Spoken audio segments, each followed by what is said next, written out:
Thank you for tuning in to the Natural State Podcast. I've been off the last 4 to 6 weeks, if anybody has noticed, taking a little bit of a hiatus to reevaluate how I want to be bringing you guys content and try to be as helpful as possible. So what I want to experiment a little bit with moving forward is just a lot more deeper dive, probably longer conversations with people where we can explain some things that are maybe a little more technical than you're used to hearing, but can really spotlight some of the things that I don't think get enough attention.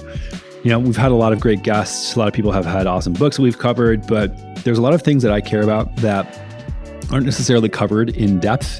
There's not a lot of great content around them, I think, because they're so difficult to understand. So this was sort of a first attempt today to dive into a topic that I care a lot about that I don't see covered a lot, and that's why vegetable oils are so bad for you. So linoleic acid especially, I think, is the primary cause of most chronic disease, cancer, neurodegenerative disease, diabetes, heart disease, etc., obesity. All these things, I think, are multifactorial, of course, in aggregate are because we're not living like we should in our natural environment.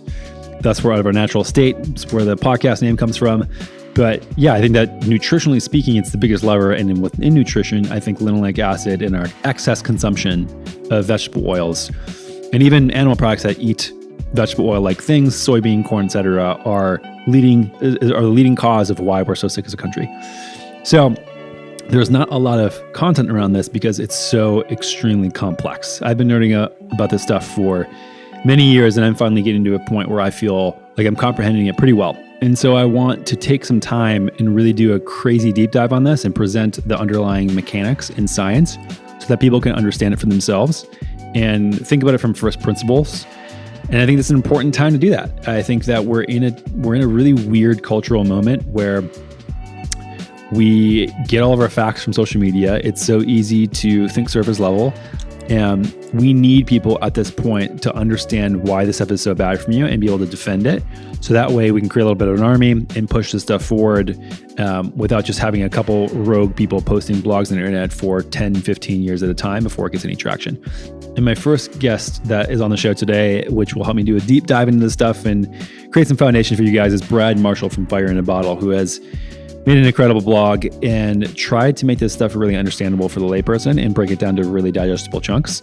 Peter Dobomilski at Hyperlipid has done a great job putting out a lot of original thinkings on this, and I would consider him a pioneer. He's also been writing hundreds of technical, super technical blog posts for, I think, over 15 years now.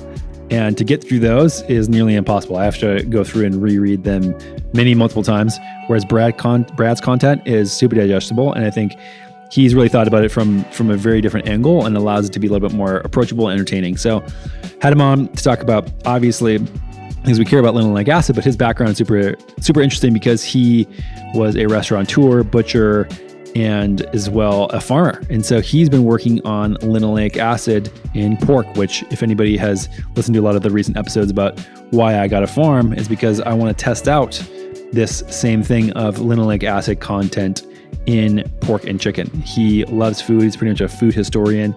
So he has a lot of info on that we get into. But then about halfway through the episode, we start diving into a lot of intense biological pathways. And so hang in there. It is a lot. And I think this is, again, just the first episode we're starting here of this experiment. You guys let me know if you think it's too much. Give me some feedback because it'll really help me hone how I do interviews and how we approach subjects like this. And so if you didn't learn anything from this episode, again, just shoot me a message on Instagram or send me an email and truly let me know your feedback because I'm really curious how people are going to take this one. We get to a lot about how basically the mitochondria works. Again, I think it's fundamental. I think it can get boring at times and really hard to visualize. And Brad's website is a really good resource to go sort of fill in a lot of the gaps. But yeah, we talk a lot about basically why from just a fundamental level, and there's a lot of other reasons too, that linoleic acid creates an improper signaling in your body. And so what we didn't really fully focus on is how important this mechanism that we talk about is. And so basically what happens is, and I'll just break it down for you for a summary so to give you a little bit of pre-context so you can go into this episode and fill in the gaps afterwards. When you metabolize fats, saturated fat leads to reactive oxygen species. This is a good thing. This then tells your fat cell to be insulin resistant. and then that shuts the fat cell off from taking energy. This is a good thing. So we talk about reactive oxygen species and insulin resistance typically as bad things.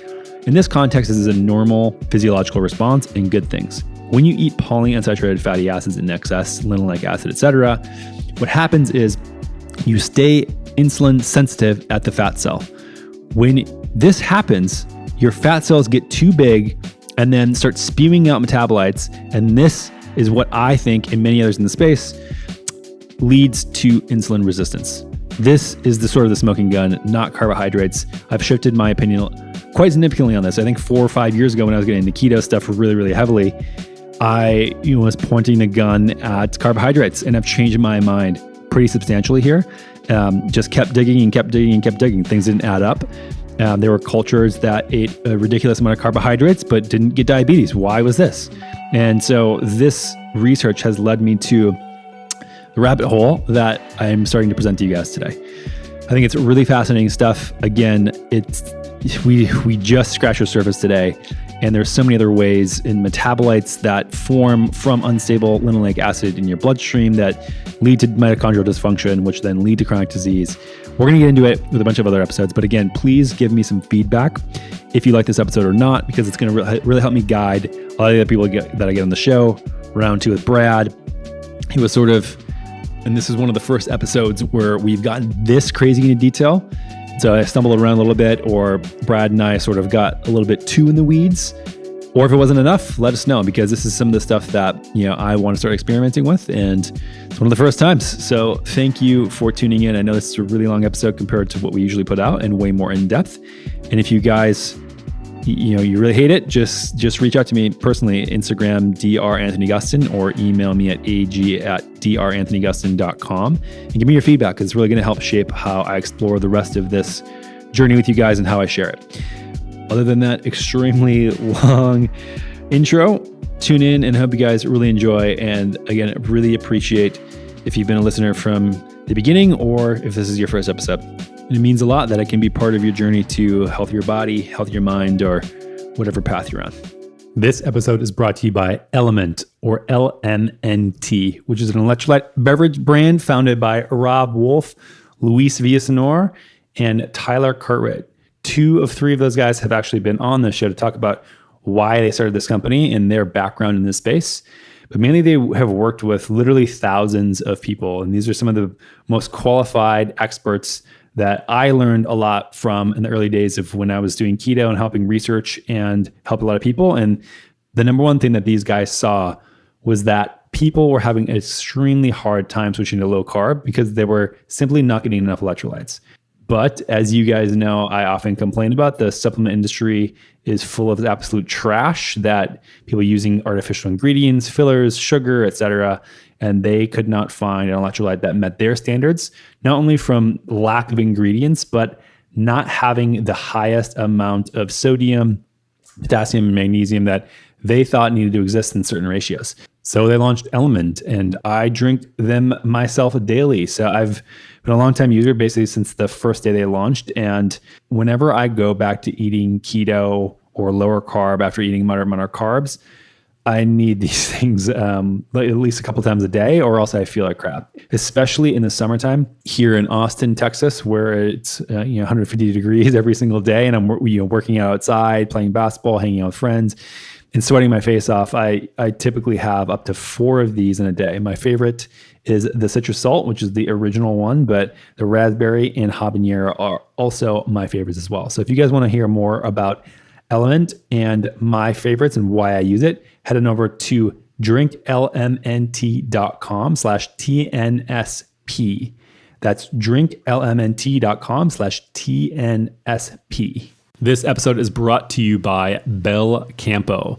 Belcampo is one of my favorite regenerative outfits on the entire planet, led by CEO Anya Fernald, who has actually been on this podcast to talk about why she started this forum. But one of my favorite things about Belcampo is that they're doing things at a massive scale. So while a lot of regenerative farms are really great in doing a lot of good work, there are maybe a couple hundred acres, a couple thousand acres. And while we need many, many of those, we also need to set a huge example at scale for conventional growers and farmers and ranchers, because that's the only way we're going to get people to switch over. If we can show that we can do a a massively impactful regenerative model where it's not only certified humane and the best for the animals, but also sustainable and puts carbon back into the soil and regenerates our farm and ranch land.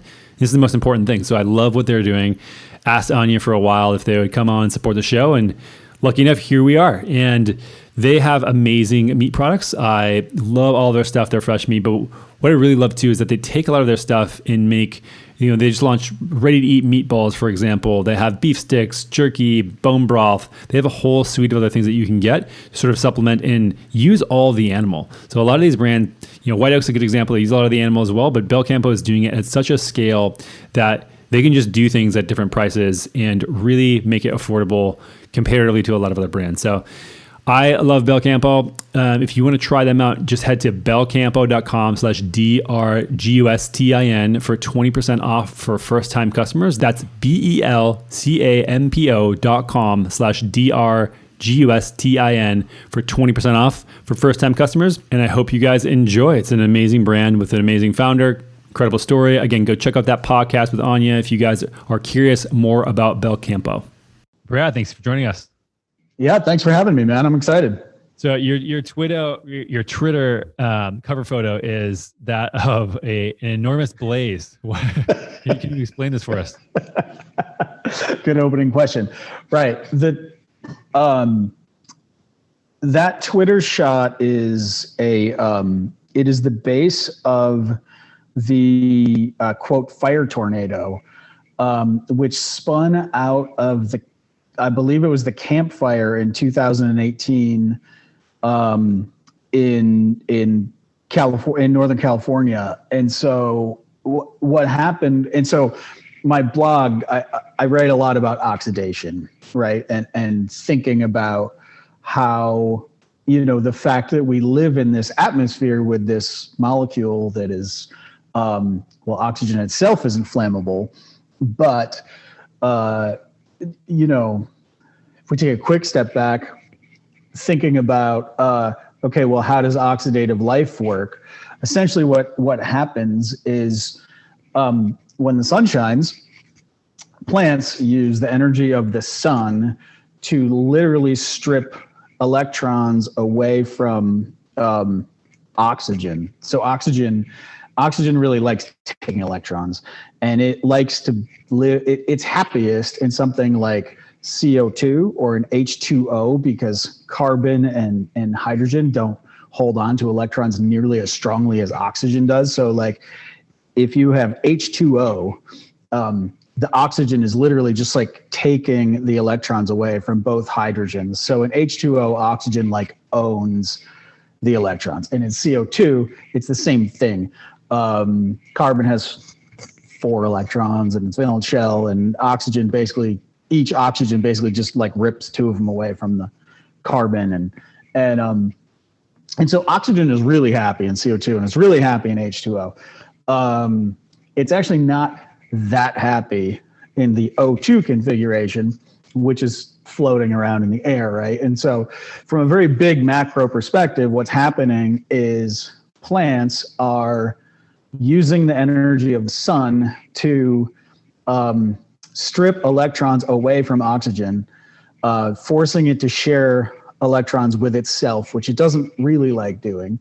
And in our mitochondria, the electrons actually flow back to oxygen. And so that's the whole trick, is this electrochemical difference between,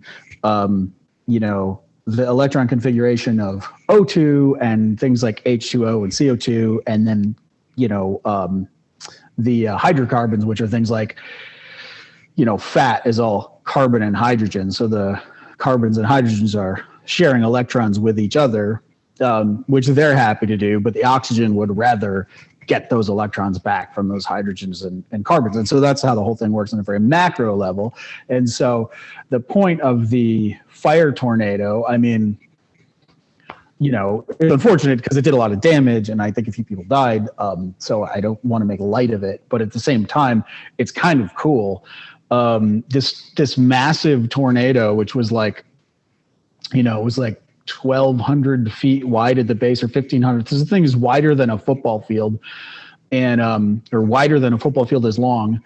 And, it was like, I don't know how many 1,000 feet high. And the top winds got up to like 145 miles an hour. So basically like a category 5 hurricane strength wind. And this was literally the most intense hurricane ever recorded in California. And so when you think about the amount of energy released in something like that to form this whirling vortex of flame and smoke is like kind of mind-boggling. But so that's literally a weather event caused by oxidation. Right. And then that pulls back to your fascination with this stuff and how it relates to metabolism. Right. Which, how did you even get started down this path? I mean, your background as far as what you're doing day to day now or last decade or so does not exactly line up with this. So like what does this path look like? Yeah. So how did we get here? So I have a science background. I went to Cornell for molecular biology, and I love biology and I love science. And so, but I also love cooking and I love food history. And so I got a degree in molecular biology, and I moved to New York, and I was living in the city, and I had started going to the New York City farmers markets, and I loved like the Union Square Market was like not like a mob scene back then. It was just like, it was chill. You could like walk up to the vendors and chat with them and it was like a normal farmers market. It wasn't like this like tourist, right, mecca event. Anyway, so it was cool. So I would go, and I just loved like learning about all the different like, unique varieties of heirloom tomatoes people were growing and all this stuff. And I got really into the food scene and foodie. And I wound up going to the French Culinary Institute, which is in like nights. And I did it like Tuesday. It was like Tuesday and Thursday nights after work, after I'd done my molecular biology at Sloan Kettering. And, in a lot of ways, when you're doing molecular biology, you're just following recipes. It's like, well, add 2 microliters of DNA and, 3 microliters of Taq polymerase. And then you follow the recipe to do your PCR. And then, going into the kitchen then and following a kitchen recipe is more or less the same thing. It's like measure the ingredients, mix it for this long, put it at this temperature. So there actually are a lot of weird similarities between sort of learning French culinary technique and molecular biology techniques. And so, but I just love food, and I love learning about it, and I like eating food. And so from there, I bounced out to Berkeley, and I was working with the Gene Ontology Project and Berkeley, the Drosophila Genome Project. But I was kind of like, I don't know, I'm kind of frenetic. I have a lot of nervous energy. It's a struggle for me to I was programming computers, and it was just a struggle to sit at a computer for more than very short bursts of time. And I was kind of like, I just want to get out of the lab and out of not be sitting in front of a computer screen all day. And so I'm from upstate New York, and I went to Cornell, and anyway, I really loved the Ithaca area, and I wound up coming back here and purchasing the farm with my then wife, or soon to be wife. We're actually recently divorced, but that's okay. We're actually still great friends, so it's a good situation. But anyway, it's a little life bit of history. I don't know if I needed to throw that in there, but so you're researching at Sloan Kettering, and then was computer programming, and then ended up farming. Right. And so we came here and we bought the farm, and I started raising pigs. I tried a lot of things, right? I didn't know, it's like 70 acres.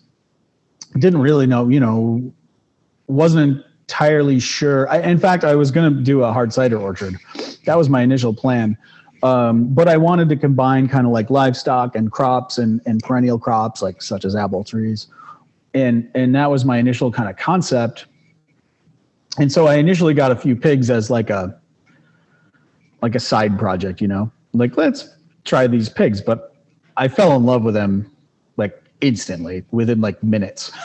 It's like, these things are great. I love these guys. Yeah, hilarious. And no, they're hilarious and they're fun and they like to hang out and they're fun to be around. And well, some people hate them, but I think they're great.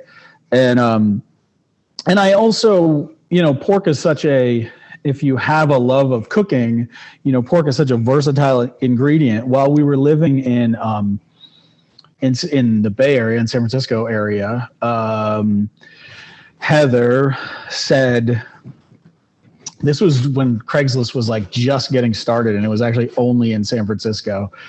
And she was like, oh, that's funny. Somebody's selling a whole hog on Craigslist. And I was like, that is funny. And it bounced around in my head for like 3 or 4 days. And I was like, I'm going to go back to Craigslist and see if that ad is still there. So I went back. Alive or dead? Well, I called and it was a farm and it was, these guys had a farm in Northern California and they had raised like 3 pigs and one of them was raised specifically for a friend of theirs.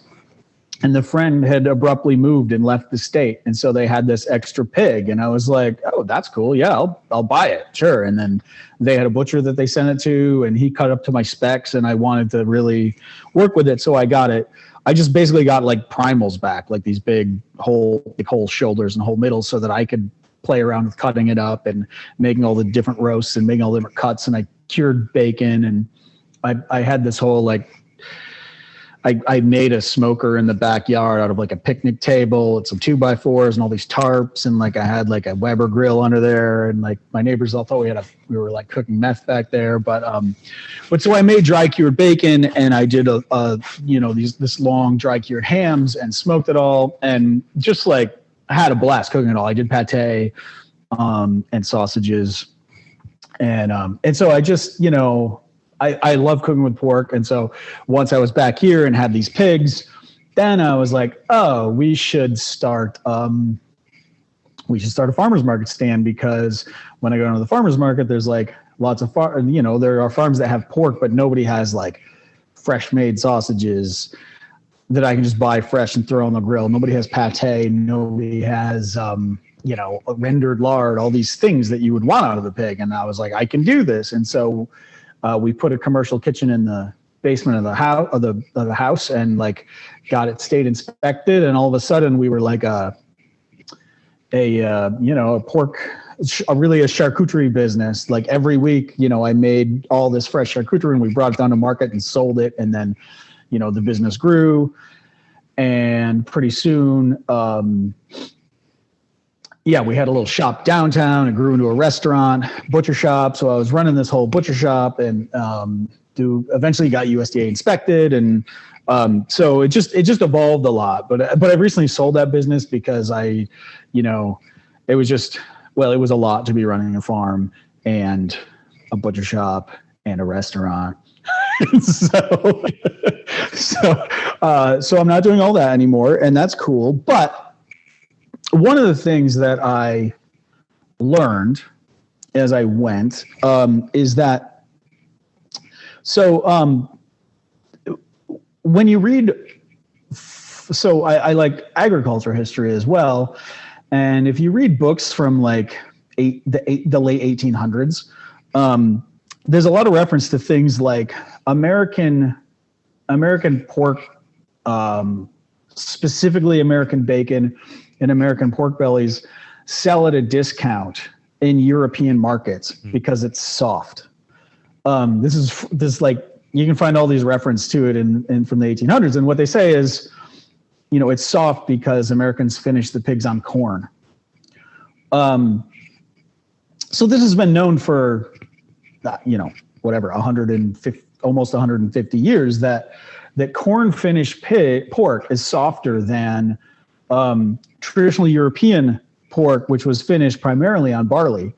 And also, if you also read from back then, it says, well, the Canadian Canadian bacon is the best bacon because corn It doesn't grow as well the further you go north. And so in Canada, they grew a lot of barley and peas, especially the western plains of Canada. They were doing a lot more barley and peas than they were corn. And so it was known even way back then that Canadian pork and European pork was firmer than American pork. And it turns out that the reason for that is that corn has 2 or 3 times the amount of something called linoleic acid than does barley. Linoleic acid is the primary component in vegetable oil. It's a polyunsaturated fat. It makes up about half of soybean oil. It makes up, I think, 60% of corn oil. And it would also make up 60% of barley oil, if that's a thing. But the reason you've never heard of barley oil is that barley just doesn't make that much oil. And so a pig, when you're raising a pig on barley, you're raising it on almost a pure starch. And animals fed almost pure starches wind up having very saturated fat because pigs and humans, and we'll loop back to this concept later, I think, if you make fat from your food, regardless of what the initial source of the food is, whether it's starch, whether it's sugar, whether it's alcohol, whether it's even protein, if you turn any of that into fat, the only fat that you can make is palmitic acid is the starting point. The end product of de novo lipogenesis, which just simply means making new fat, is palmitic acid. And then you can make enzymes called elongases. So palmitic acid has 16 carbons in it. You can make an elongase enzyme, which will add 1 or 2 or 4 carbons to it. So you can make a 18 carbon length, that's stearic acid. And then if you make a desaturase called SCD1, and we'll come back to this later, then you can convert that oleic or that stearic acid. You can make 1 double bond in it, and it will become the monounsaturated oleic acid. And so if you look at an animal, including humans and including pigs, who is eating mostly starch diet, their fat composition is mostly going to be those 3 things: palmitic acid, stearic acid, and oleic acid. Mm-hmm. And so that's a pretty saturated blend of fat. So people talk about saturated fats and monounsaturated fats and polyunsaturated fats. But really all fats are blends. So like if you look at the fat in a ribeye steak, for instance, if it's a conventional raised beef that's like finished in a feedlot and you buy it at the grocery store and you look at the fat composition of the ground beef, it actually has more monounsaturated fat than it has saturated fat. And so beef fat is really not nearly as saturated as I think people think. And actually dairy fat, butter fat is a lot more saturated than beef fat is. Yeah. And so like basically every animal that's living needs to have a blend of these things, and even plants too, because otherwise the cellular structure or phospholipids surrounding your cells, if it was all saturated fat, we would be stiff like wax and we wouldn't be able to move around. So we need some fluidity in our cell membranes. Exactly. So we need to get these things. All foods that we eat have some proportion of them as well. However, if we don't get any exogenous source of fat, meaning we don't eat fat from the outside, we can only produce, you're saying basically these 3 fats: palmitic, linoleic, and stearic, which are 2 of those are saturated and 1 of them is monounsaturated. So that monounsaturated fat helps with the fluidity. But exactly. I'm sure as you can get to here is that we then end up eating a very different sort of skew of what we actually need. And so whereas beef or any other ruminant animal that has a digestive system which can break down carbohydrates and fats into basically 2 carbon chains and build them back up into whatever array that they were looking for, humans, chickens, pigs, any monogastric animal and correct me if there are any other monogastric animals that can do this, basically incorporate out of those other three fats, whatever they're eating. So if you eat any other fatty acid, like linoleic acid, this thing in corn or soybean oil, vegetables, etc., that's what your cells get made of. That's what gets stored in your fat cells, and that's what you incorporate into your body. Yeah, and so it's amazing. So yes, just like you said, pigs. If you feed pigs linoleic acid, which corn is, to be clear, corn is like 90% starch and protein, and it's like 5% fat. So corn doesn't have that much linoleic acid in it, but when you give animals like pigs or like ourselves a pre-made fat like linoleic acid, it's pretty easy for them to just store that. They don't have to, they don't have to do de novo lipogenesis if they have access to some dietary fat, right? It's easier just to store what you eat. And so what happens is when you feed things corn, they actually end up kind of like bioaccumulating that linoleic acid. And so even if even though there's only 5% linoleic acid in corn, there ends up being, 10 to 20% in a corn finished pig. And so, and I was just looking at an article. There's a good discussion forum of all these topics over at our saturated fat on Reddit, and so I posted there the other day a graph of chicken fat, and I think I sent this over to you, but it was it's like, chickens can be, so chickens are typically in the US are typically supplemented, their diet is supplemented with soybean oil. So we feed them extra oil because if you're a livestock nutritionist, you're taught that your job is to maximize the growth of these animals. And so they grow faster if you give them like 5% supplemental soybean oil. And so therefore, in the mind of a, university educated livestock nutritionist, if you don't give them supplemental soybean oil, it's almost like animal cruelty because they're not growing, they're not fattening up as fast as they could. So therefore, I don't know, they must be hungry or something. And so almost all poultry feed in the US has supplemental soybean oil in it. Or some other polyunsaturated fatty acid in isolation that, I was looking the other day because we're getting chickens. I'm going to compare some heritage breeds, try making my own feeds, but you basically cannot buy any feed. I can't find any, at least. I don't know if you have a source. No, they don't make them ultra high in polyunsaturated fatty acids, which is insane. Right. And what's really interesting about this is that there's a parallel to breast milk, where we've done research to figure out, okay, the FDA regulates what baby formula is composed of. So some friends a couple of years ago had a baby. I looked at the baby formula. I was like, what the fuck? It was like made of canola oil, soybean oil, et cetera, et cetera. And I looked to see if there's any alternative.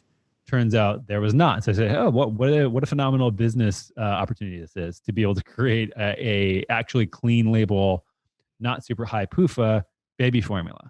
But it didn't do it. Right. The FDA actually requires baby formula to be at that level. And the reason why they have those recommendations in place, dug even further, are because we have done studies on the breast milk composition of women all the way back to like the 70s or so, who ate a lot of obviously soybean oil at that point. And so because women ate high amount of linoleic acid and polyunsaturated fatty acids, we took that breast milk, which again, like we said before, you can't make these things. You have to get them for your diet. Right. Now that they're in the breast milk, the FDA says infants must eat linoleic acid via formula and no other blend is allowed. Right. Which is insane. Yeah. I'm sure. It's exact surprised. Yeah. But that's even more insane because we're actually feeding baby humans rather than chickens, but it's the same kind of logic, right? It's like, oh, well, we see it this way and that's how it seems to be going. So we should just sort of enforce by law or by, in the case of, it's not quite as like much of a USDA or FDA regulation with the chicken feed, but it's just what all the nutritionists are taught, and it's what the feed mills, most of them don't feel comfortable formulating their own diet. They would rather have a nutritionist to hire to make the blends, and that way, if something goes wrong, they have someone to throw under the bus and say, well, I don't know, the nutritionist said it. And so you end up with that. And so the graph I posted on the R saturated fat is and the paper is refined cottonseed oil as a replacement for soybean oil and broiler diet by Yang. Right. And the graph is insane. The graph is insane, and it shows that if you get above like 10% linoleic acid in the chicken diet, the composition of the chicken fat is actually 40% linoleic acid, which is almost as much as soybean oil. So I feel like a lot of people are like, oh, I mean, how much linoleic acid can there really be in, chicken and pig diets? Could it really be a problem? Like, I mean, because soybean oil has so much comparatively, but in fact, it's not that hard to make a chicken that has nearly as much linoleic acid as soybean oil. Yeah. And we talked about earlier how bioaccumulation happens. If this is happening in chicken, in pigs, do we not think it's happening in humans as well? Oh, of course it is. Yeah. Of course it is. And so like, even if, the rates of consumption of polyunsaturated fatty acids are insane and going through the roof over the last 100 years. But even if they weren't, and they were a little bit lower, again, we have this evidence of bioaccumulation. I don't know if you've seen any studies of this in humans, sort of this dose dependent kind of increase that's more than what's well, here's what I can say is that, so I was looking at, I did a post about, it was really about the difference of body composition between people who eat starch and versus like Americans with a slightly different mix of diet. But what I can say is that in 1962, a study was done looking at body fat composition in, it was a town in rural Indiana in 1962. And Americans at that point had about 7 to 8% linoleic acid as their body fat. And a similar study done in 1991 showed that linoleic acid was like 18%. Yeah. So you literally have more than a doubling between 1962 and 1991. Right. And probably what historical would be is around 2 to 4. This is what I've seen at least in papers looking at pig and chicken. And even that breast milk there's been studies of hunter-gatherer populations, breast milk, and that's around 2 to 4% linoleic acid. Cattle is about 2 to 4% as well. So that seems to be about biologically accurate and sort of the baseline that I think of, at least, with what we should be aiming towards. Right. Yeah. And I think, if you look, I think probably body fat composition tends to be a little higher in linoleic acid than breast milk, even in humans. But I think an amount around 6 to 8% maybe is sort of normal for adipose tissue. But I mean, I don't, obviously you can only go back so far and study things, but, and so you were, so you were looking back food history and stuff, you're starting to produce your own pigs. You saw the whole corn thing and that meat in Europe was prized. Like, how did you start connecting the dots in how this works in human health and what the ramifications are? Right. And so when I first started raising pigs, I noticed, I had heritage breed pigs because they just make better pork and because they're more cold hardy than the sort of modern long pink pigs, right? I had these mulefoot, which is a cool old American breed that almost went extinct. And so I was crossing these towards these other heritage breeds, and I started feeding them. I was also looking to go GMO free pretty early on, and I realized that I could buy local wheat and barley because I live in a grain growing area, so I can kind of get what I want, and a lot of wheat's grown around here. And I realized I could get that and feed it to the pigs, and that is about the same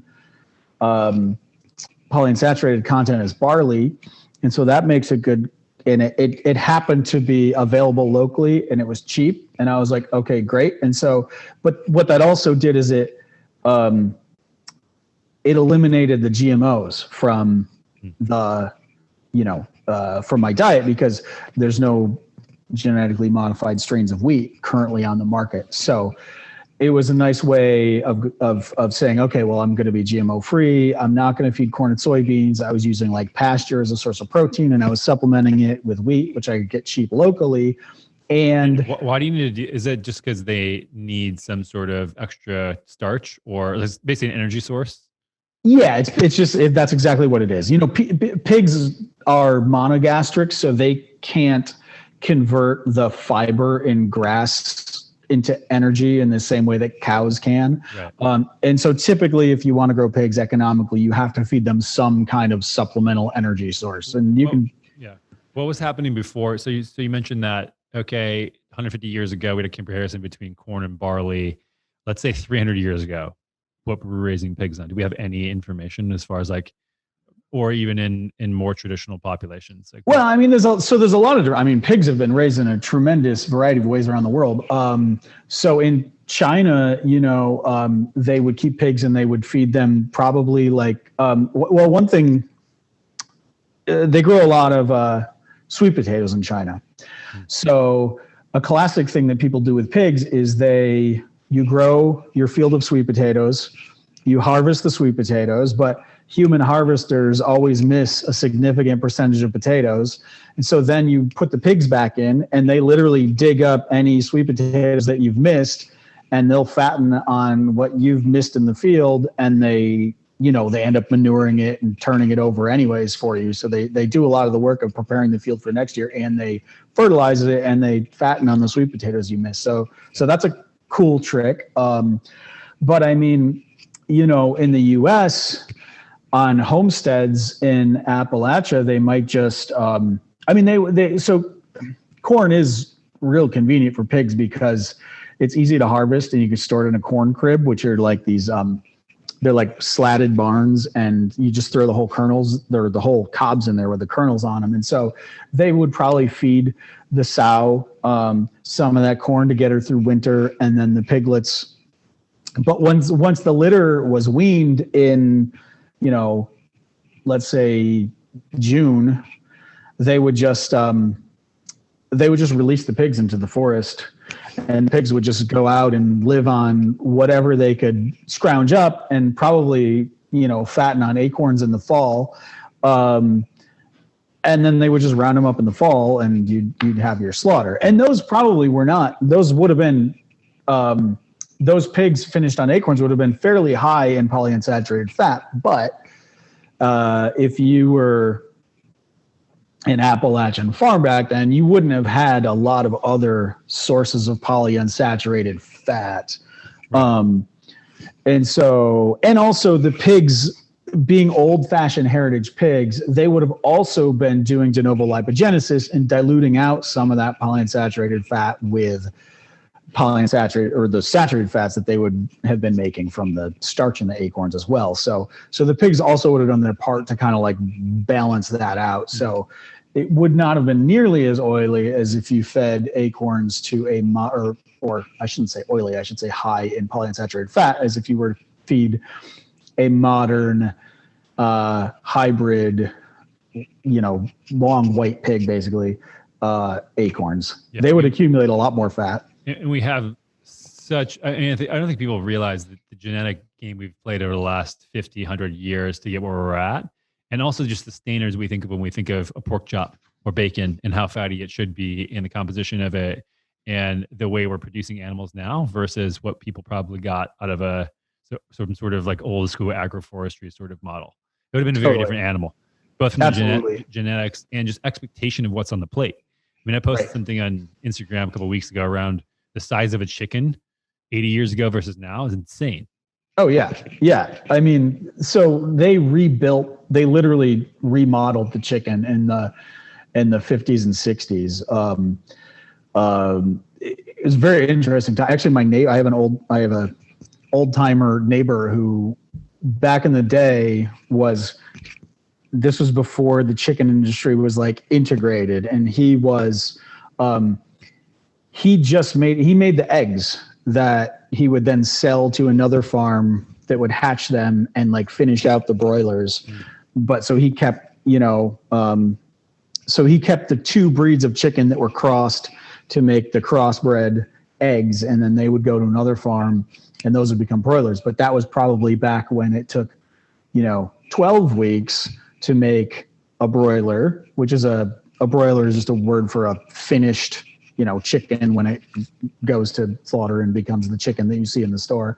12 weeks was already a lot faster than they would have been finished at in 1930. 1930, a broiler took maybe 16 weeks. By 1950, it took 12 weeks. Now it takes 6 or 7 weeks. Right. So those full size, when you see like a 4-pound roasting chicken in the store, think to yourself, that animal came out of an egg and in 6 weeks became that 4-pound roasting chicken. Yeah, I mean, it's absolutely insane. I'm getting Matt from Fixed Venture on here soon. He's done a crazy deep dive. I don't know if you know him and what they're doing, but the chicken industry is insane. And I think that one of the biggest things, and similarly with pork, it's why I love what you guys are doing and what you're doing at your farm.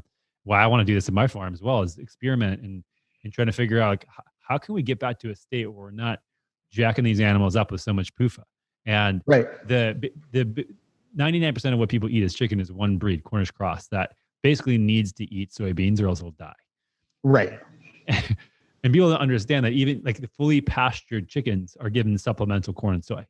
Oh yeah, absolutely. Organic. Yeah. And so if you go to a pasture, like an actual pasture raised chicken farm, they'll be in little tractors and they'll have little cans in there. And in those cans, well, maybe it's organic, but it functionally doesn't matter when you're looking at it from a nutritional perspective. They're still getting an excess polyunsaturated fatty acid content, which is going into their cells and their fat stores. And then you're eating that and then you're getting that. So basically you're just eating organic soybeans. Absolutely. And the truth is, and I like my housemate literally raises or organic turkeys for Thanksgiving. And so, yeah, I see this very, very closely, and the woman who runs the organic mill, like they're very nice, but they're like, well, so if you get organic chicken or organic turkey, the problem is that, so the best protein source, like if you're poultry, it's almost all grain. Like you can put it on grass, it'll eat some grass, but like you say, they're engineered to grow so quickly, they're not going to do it on anything other than a very high energy food. So you pretty much have to finish them on grain. And soybeans are the best protein source available to grow a chicken on affordably, and that you can call humane these days because everybody wants to say vegetarian fed chicken, etc. And so so soybean oil really is the only game in town if you want to grow real commercial chickens, right? That's not entirely true, but we'll come back to that idea. Anyway, problem is that soybean meal has had the oil extracted from it. So like if I were to get commercial, genetically modified soybean meal, it goes to a factory and they extract the oil with hexane. So this is like a chemical extraction that like literally sucks all of that vegetable oil out of it. So, there obviously are problems with, genetically modified soybeans, all of the chemicals, pesticides, herbicides that get sprayed on them. The fact that you are then taking that meal and you're boiling it in hexane, which is a carcinogen. But that commercial soybean meal at the end of the day does not have, it has a very small amount of linoleic acid left in it. So I'm not saying that commercial soybean is great. I'm just saying that it does have most of the oil removed. Conversely, an organic feed mill does not have access to the factory that can take the oil out. And so what they often do is, to get the protein content, they just feed them whole roasted soybeans, which are like 20% soybean oil by weight.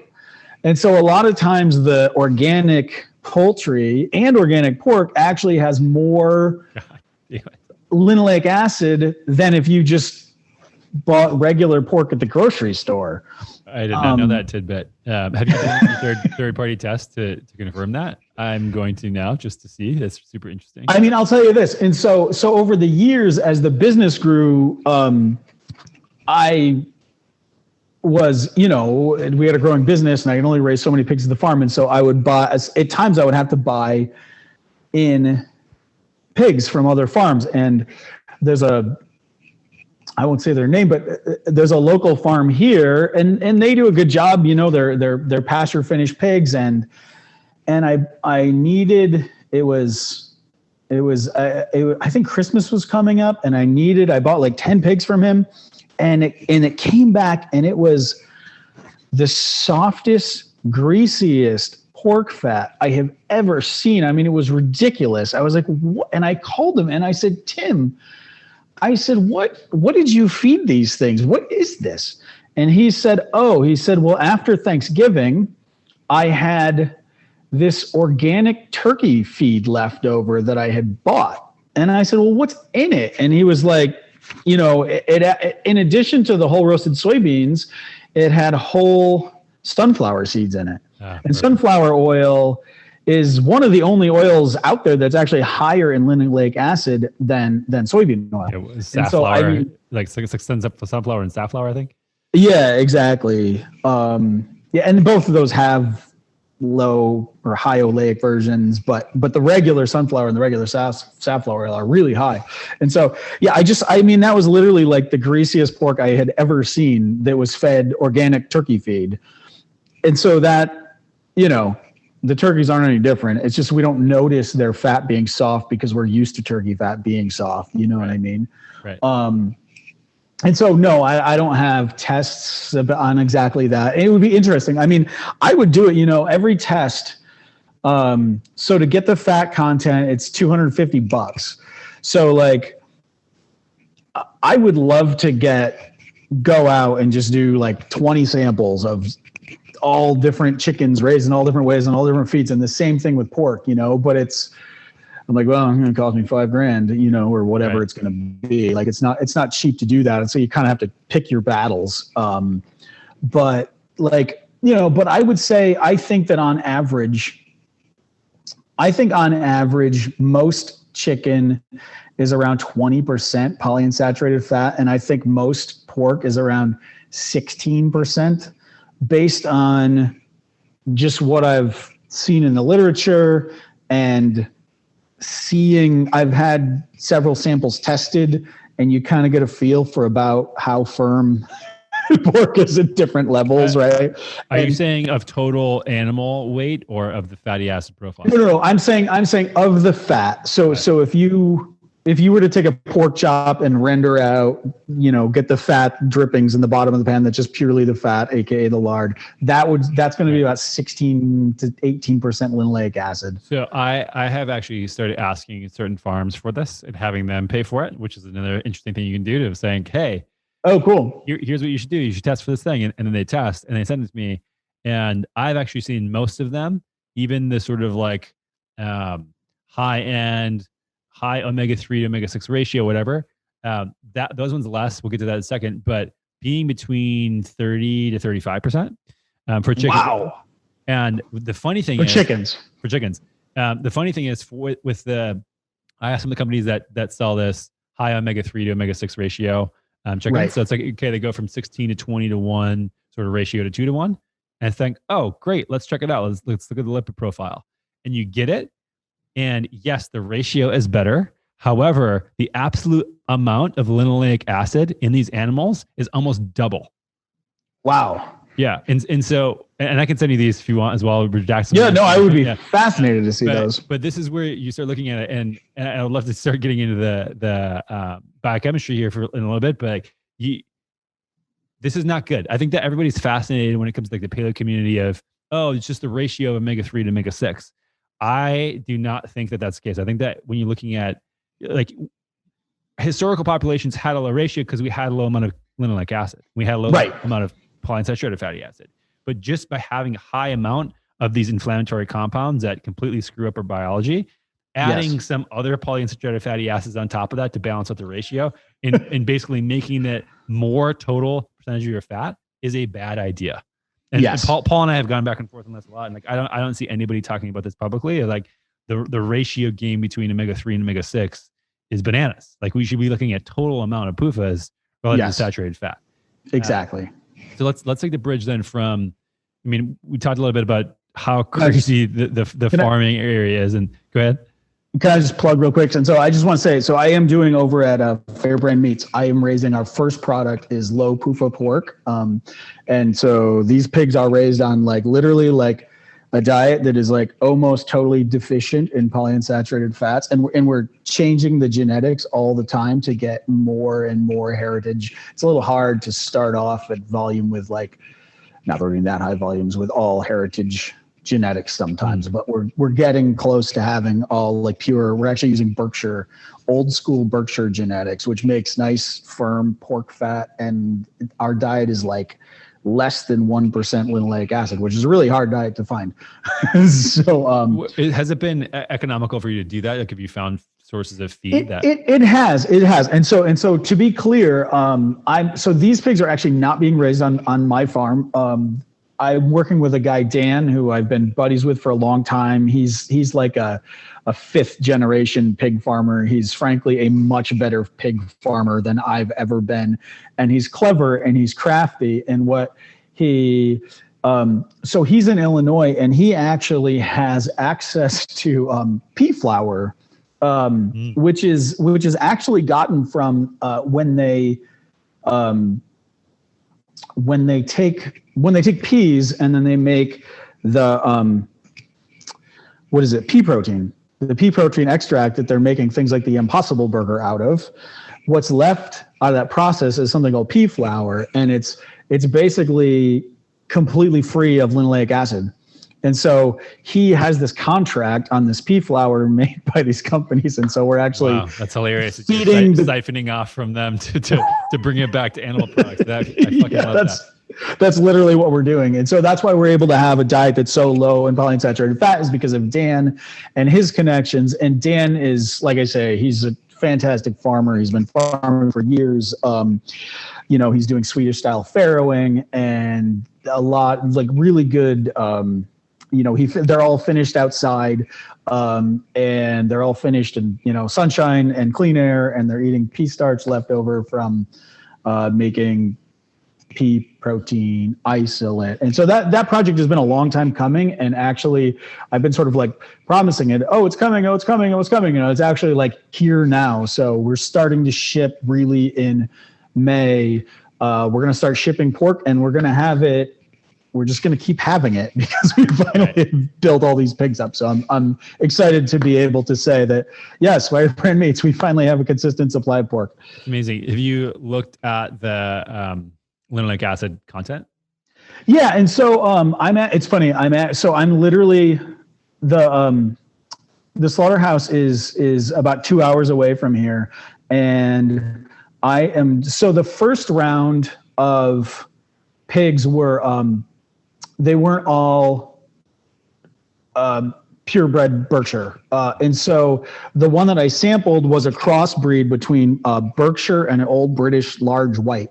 And those were about 10% linoleic acid, which is good. I mean, that's a good number. And that's like what old school, the USDA database says that it should be, right, is about 10%. And that's a number I'm happy with. But I had pigs that I raised on my farm years ago, and they had like 5 or 6%. Yeah. And so that's what I want to get to. And I know that when we switch the genetics over to be all Berkshire, we can get it down to 5 or 6. And so a big chunk of the pigs on this particular batch of pigs are all Berkshire. And so I'm actually I'm driving 2 hours after this to go to the slaughterhouse to collect samples because it gets confusing about which ones are which once they come off the rails. And so they're literally hanging there right now. They're going to get cut up in the morning. And so I'm going to go first thing. They start at like 6 a.m. So I'm going to be there at 6 a.m. to get samples before they get cut up so I can send that up for testing. And I'm hoping that number is going to be below 8% somewhere. That's I'd love for you to share that once you get them, and I'll post them as well. And totally, that'd be great. The Firebrand meats, which is like a lot of what I'm trying to figure out with my farm is, again, experimenting over a long period of time. I think you have a smarter plan of working with the 5th generation pig farmer instead of me and my farmhand trying to work it through. But so like if people are listening to this, and we've been going on railing against linoleic acid and polyunsaturated fatty acids, but we still haven't said in really detail why. So I mean, this is obviously going to be a very detailed conversation, but I mean, you've taken what I believe to be one of the most important yet complicated threads on the internet. I think started back in 2013 or something. Hyperlipid. And you've distilled it into some information in a way that I think is super approachable. So how about you lead us into a dive in there? Sure. So, this all started, I was, I've been reading Hyperlipid on and off for years, and it's, Hyperlipid is a great blog. Peter Dobromilski is a brilliant guy. And I think it's been around even since before, I think it's like 2000 I think it goes way back to like 2005 even, but I'd have to look. I don't know. I think that the protons thread specifically is like 2013-ish. Well, yeah, that's probably right. Yeah. And so Peter's a brilliant guy, but he's very difficult to read if you don't know the lingo. There's a lot of jargon, a lot of lingo, and it's about a very esoteric topic, which is electron transport flow through the electron transport chain in the mitochondria and the creation of these reactive oxygen species and blah, blah, blah. And so I've read his blog on and off over the years, but honestly it was always fascinating, but I never put the time in to really understand it. And then I remember it was like, I did I've struggled with my weight my whole life, and my family has as well. And I stepped onto the scale on, January 1st, as people do, right? I guess it was 2019. And I was like, okay, like I'm very fat. I need to fix this. and so I went and, I joke around sometimes and say, so I did what anyone would do, which is I started reading Hyperlipid more seriously, which is true, but which is what I did. It's probably not what anyone would do. And so I really did a deep dive throughout the winter of 2019 of just reading through everything and trying to understand it all and trying to understand the concepts. And in the meantime, I was doing a keto diet and I was losing some weight, but it wasn't, when I was 25, I could do keto and the weight would come off and it was easy and fun and blah, blah, blah. And I found as a 45-year-old, it wasn't nearly so easy to take off the weight doing keto. I had a lot more stalls and problems. And so I was reading Hyperlipid, and it's a fascinating blog. And basically what the protons thread, the simplest way that I conclude it is this. So I already talked about in the opening minutes about how essentially what's happening in our mitochondria is we have these electrons, and they're going to flow from things like fat, which is a hydrocarbon. It's composed of hydrogen and carbon.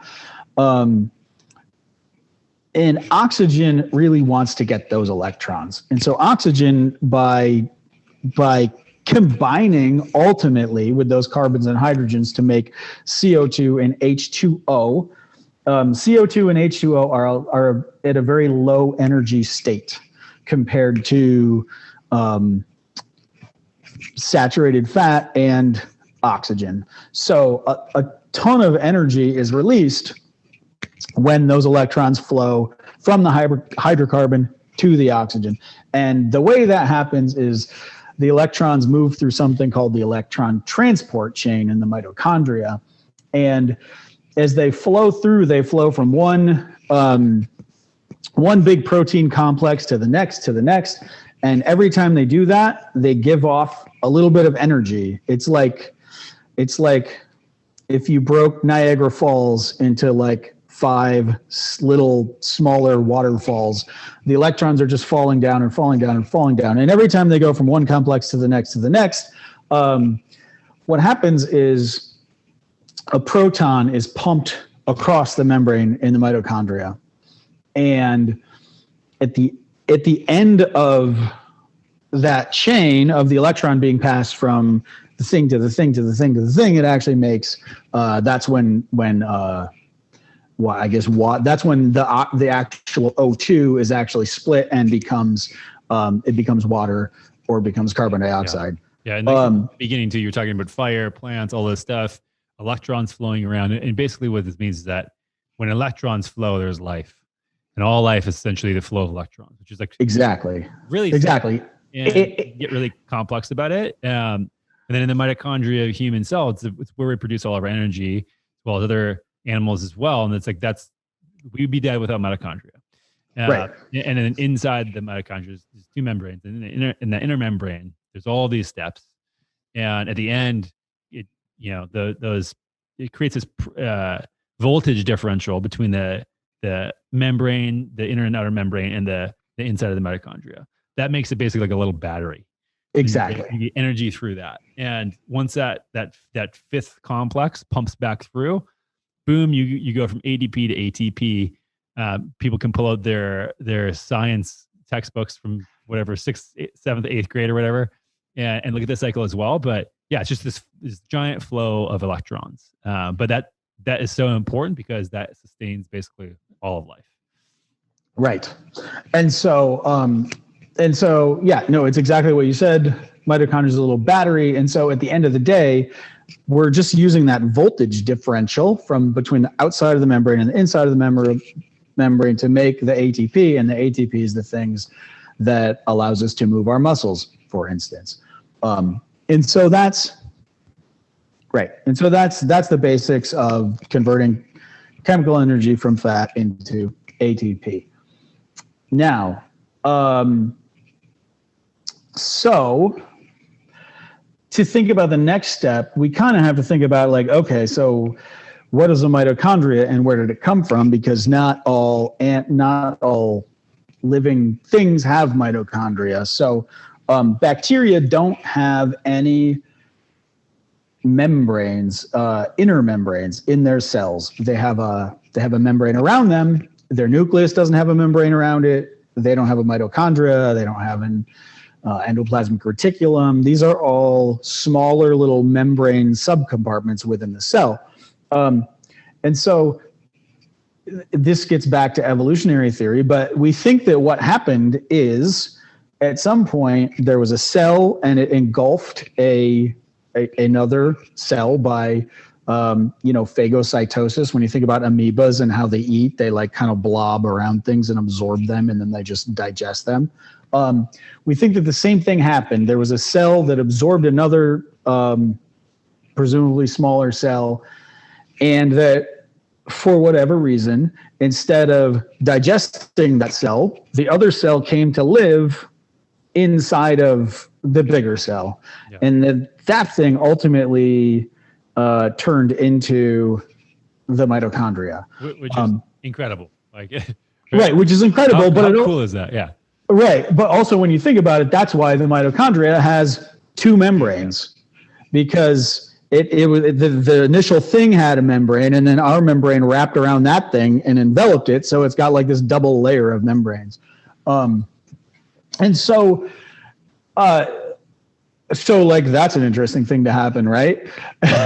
So presumably that creature that was engulfed had, so most organisms like yeast, no, not a good example. Those are eukaryotes. Anyways, E. coli, they don't have mitochondria, and therefore they can't do something called oxidative phosphorylation. So if an E. coli can take in sugar, it can do a process called glycolysis, and glycolysis releases some energy as ATP. But they basically can only break, a glucose molecule has 6 carbons. They can break it down into like a couple 3 carbon molecules. And that's as far as they go. They get I'd have to look at the numbers, but they get 4 ATP out of a molecule of glucose because they haven't learned to do this whole electron transport chain trick yet. Whereas an organism that has an electron transport chain, which presumably evolved later, they can take that same glucose molecule and turn it into, I think, 26 ATP.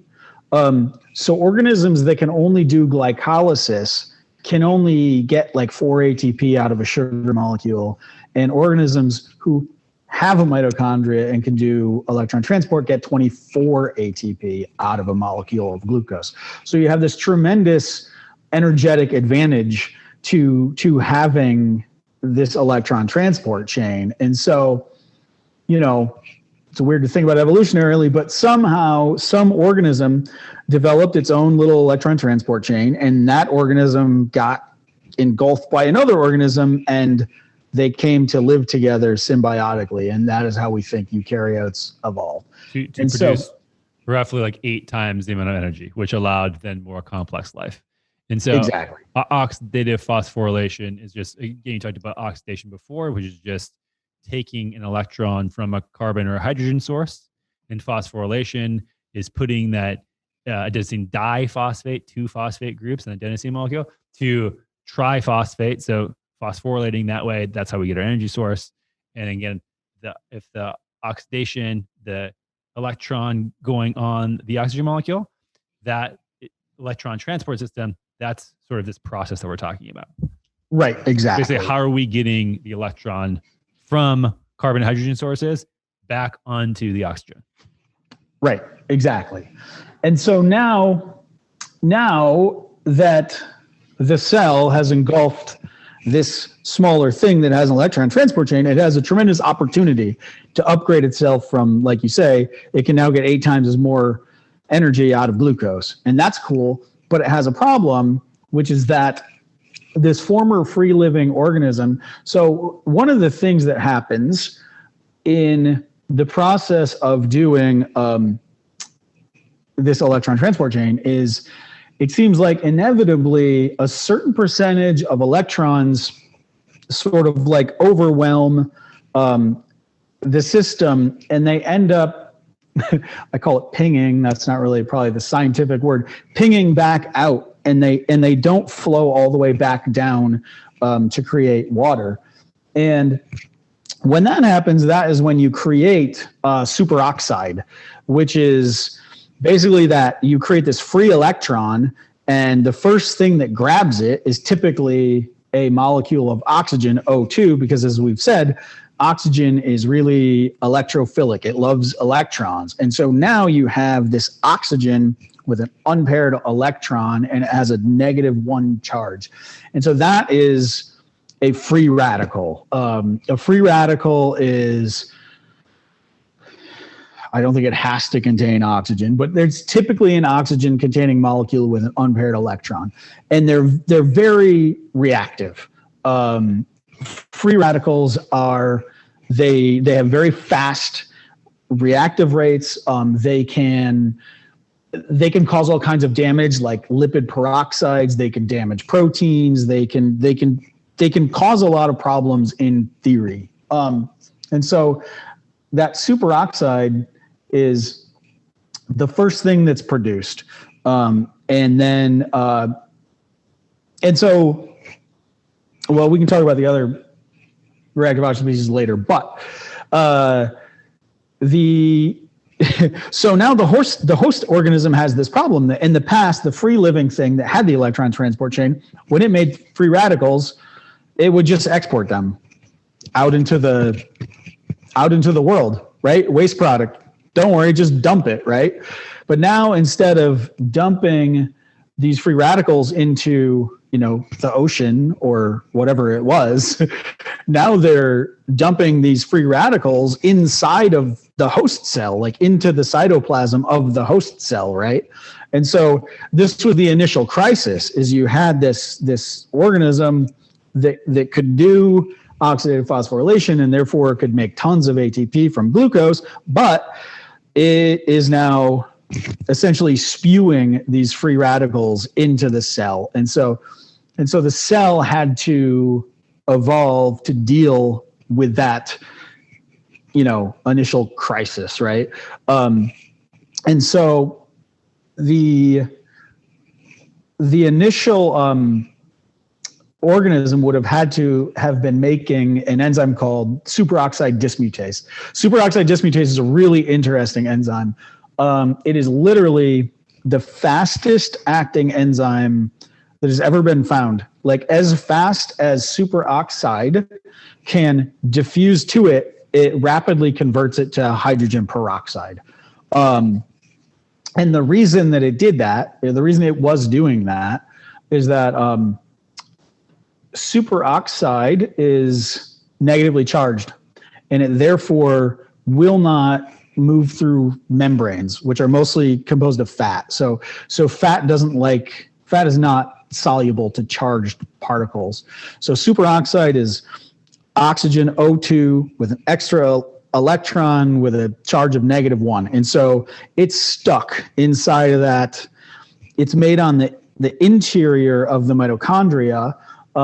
So it's stuck in there until superoxide dismutase comes along and converts it over to hydrogen peroxide. Hydrogen peroxide is a cool little molecule that's both kind of water soluble and fat soluble. So hydrogen peroxide can be in the liquid part of the mitochondria and then diffuse through the mitochondria membrane and enter the cytoplasm, which is an uncommon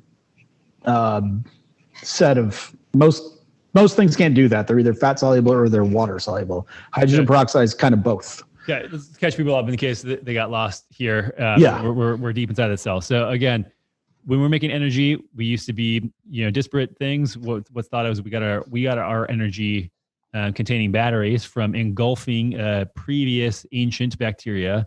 That led to two membranes. The mitochondria, it has the inner membrane and the outer membrane. What used to happen is we produced this oxidative phosphorylation, and we just kicked out these basically waste products. Then what happens is we got a new set to be able to do that, because we once we had that double membrane, we couldn't kick out that waste product. So superoxide dismutase comes in, pairs it up, makes H2O2, which is hydrogen peroxide, then that can diffuse through the cell and get out. Right, pretty much. I think that the initial organism that we engulfed probably already would have had to have the superoxide dismutase. But I think what happened is when it lived on its own in the ocean, it was just converting all the superoxide into hydrogen peroxide, and the hydrogen peroxide was literally just diffusing out into the ocean as a waste product, right? It didn't really care. But now that it's living inside this other cell, instead of the hydrogen peroxide all diffusing off into the ocean, it's diffusing into the cell. So now the cell is accumulating this hydrogen peroxide, which, as we know, if you've ever put hydrogen peroxide on a cut, it's fairly reactive. But the nice thing about hydrogen peroxide is that, and this is the differentiation between reactive oxygen species and free radicals. So once superoxide dismutase has converted the superoxide to hydrogen peroxide, it's no longer a free radical. Hydrogen peroxide is a reasonably strong oxidant. It still can take electrons, which is to say it still can take electrons from things, but it no longer has that unpaired electron. And so it's not nearly as reactive as superoxide. And so the nice thing is cells can accumulate a fair amount of hydrogen peroxide without getting any real damage like, lipid peroxidation or damaging proteins or doing a lot of the downstream damage that other free radicals would do. And so that's why superoxide dismutase is incredibly important and useful and kind of this amazing thing all on its own. But anyway, So just to step back on it, get out of the weeds here a little bit. Okay. So now what we have is this. We have the cell, and there's a nucleus, and there's a mitochondria. And the mitochondria is happily oxidizing things, glucose, fat, blah, blah, blah. And it's making these reactive oxygen species, and it's converting them very rapidly into hydrogen peroxide. And then the hydrogen peroxide is diffusing into the cytoplasm of the cell. That kind of is how the mitochondria and the nucleus have come to be configured. We can quibble about some of the historical things that may or may not have happened, but that's clearly what's happening now, right? You've got this mitochondria oxidizing and releasing hydrogen peroxide into the cell. You don't necessarily need to know the details of superoxide or dismutase to understand that, but it's a good story. Okay, so what does that mean? So the nucleus had to come up with a way to communicate with the mitochondria, right? So because now they're like roommates that had different habits before. Now they have to learn to coexist. And so the question is really, I think, just boils down to quite simply, how does the nucleus know what fuel is being burned in the mitochondria? The mitochondria has this thing called the Krebs cycle. The randle cycle. And what the randle cycle is it's a way of switching back and forth between burning glucose and burning fat. And so in any given cell at any time, you're mostly only burning one fuel. You're going to be, which is to say, you'll be burning fat or you'll be burning glucose. You won't be burning both at the same time. And so cells can switch back and forth all the time, on a moment's notice if glucose levels rise or whatever happens, right? But most cells are not taking in some glucose and some fat into their mitochondria and burning them. They're burning one or the other, and it's based on the kind of setting of the Randle cycle. And so what ends up happening is when cells are oxidizing glucose, they release a relatively small amount of hydrogen peroxide. And when they're burning fat, they release significantly more hydrogen peroxide. The mitochondria does. When it's burning glucose, it releases a little hydrogen peroxide. When it's burning fat, it releases a lot. And so that's essentially the trigger for the nucleus and all the other components of the cell to know, okay, are we burning glucose or are we burning fat? Like, what are we doing right now? It's a signal of our current state to the rest of the cell. That's how the cell knows. And so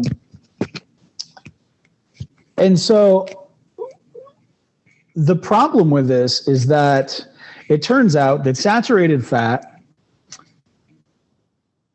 produces significantly more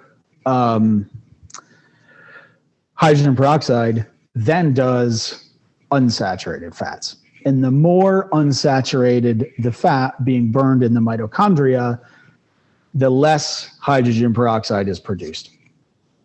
And the reason that this is a problem, I think, is that if a cell is burning a lot of polyunsaturated fats and or a too high a proportion of monounsaturated fats, it's not producing much hydrogen peroxide. And that looks to the nucleus and the rest of the cell like the cell is burning glucose, right?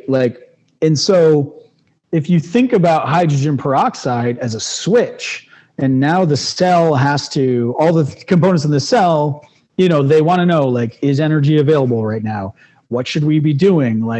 There's a lot of life decisions that the cell has to make based on what access to fuel that it has, because in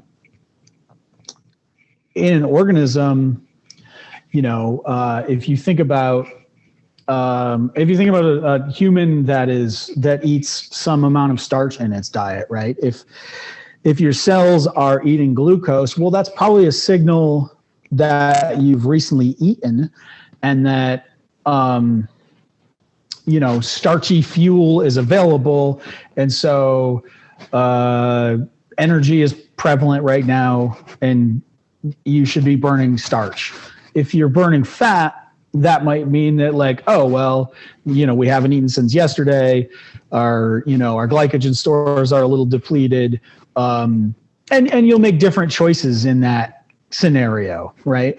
And so I think that this hydrogen peroxide signaling out of the mitochondria is a really basic fundamental signal or switch, whatever you want to call it,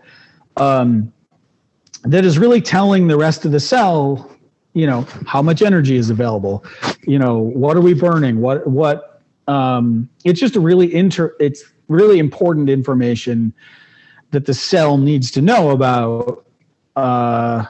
What should I be doing now? How should I respond to this environmental, signals that I'm seeing? And so most animals, well, like I say, like we said in the very beginning, animals can only make saturated and monounsaturated fats. And when we make our own fat, it's always a very saturated blend. And when you look at most things in the world, cell membranes and things, they're mostly pretty saturated. It was actually a bad example. Cell membranes actually have quite a bit of polyunsaturated fat, but I think our cells are expecting to burn something like, I suspect our fat was traditionally very much like beef fat. I suspect most human stored adipose tissue looks a lot like the composition of beef fat. And that's what the cell is expecting to burn. And so your whole metabolism is set on the switch of hydrogen peroxide in the mitochondria, expecting to burn a fuel with the octane of beef fat. But now we started eating all these polyunsaturated fats. And so it's like the octane of our fuel is totally different than what we evolved to live on. And I think that basic low-level switch being screwed up is at the heart of a lot of our metabolic issues. Yeah. So, just going back to, we talked about earlier, the electron transport chain has these rough 5 different complexes and steps that happen. And when you eat saturated fat, something different happens than when you eat polyunsaturated fat. And so we get this very different effect, especially, again, in the excess. And so when you're eating fats, you have these different ratios. Like you said, beef fat has a little bit of monounsaturated, a lot in some cases, a little bit of linoleic acid, but we're shuttling in certain fats that have a different effect on electron transport chain. So what is this, if you want to touch on FADH2, NADH, and sort of how this reverses and how we have this difference between saturated fat and polyunsaturated fat from an electron perspective. Sure. Yeah. And so the mechanism by which this all happens is that, this electron transport chain has a bunch of different on-ramps. Electrons can get into the chain from all these different other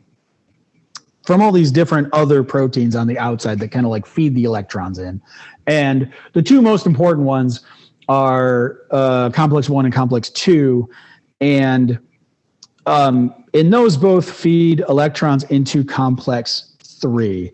And so there's a bottleneck there because you have two molecules that are like, they're like on-ramps onto the freeway. But they both have to get into the same lane to pass electrons to complex 3. And so when we are breaking down glucose through the Krebs cycle, which is also known as the TCA cycle, which is also known as the citric acid cycle, those, if anyone can remember this from high school science, glucose is broken down in this like cyclical way, and it's basically like going from like a 6-carbon or 3-carbon molecule enters into the cycle, and you break off like one carbon and then another carbon and then another carbon, and then you take on another 3 carbon thing and go back to 6 carbons again, and it spins around and basically the electrons are being taken from the carbon and hydrogen, and they're being handed to these what are known as electron transporting molecules called NADH and FADH2. And so those are the things that hand the electrons into the electron transport chain. And so the NADH hands its electron to complex 1 of the electron transport chain, and FADH hands its electrons to complex 2. And as I said, 1 and 2 both have to hand their electrons to complex 3. And it actually has to go through coenzyme Q10, which is also called ubiquinone. And so what happens is if you have a bunch of electrons coming in through NADH and a bunch of electrons coming through FADH2 at the same time, they literally just overload that bottleneck.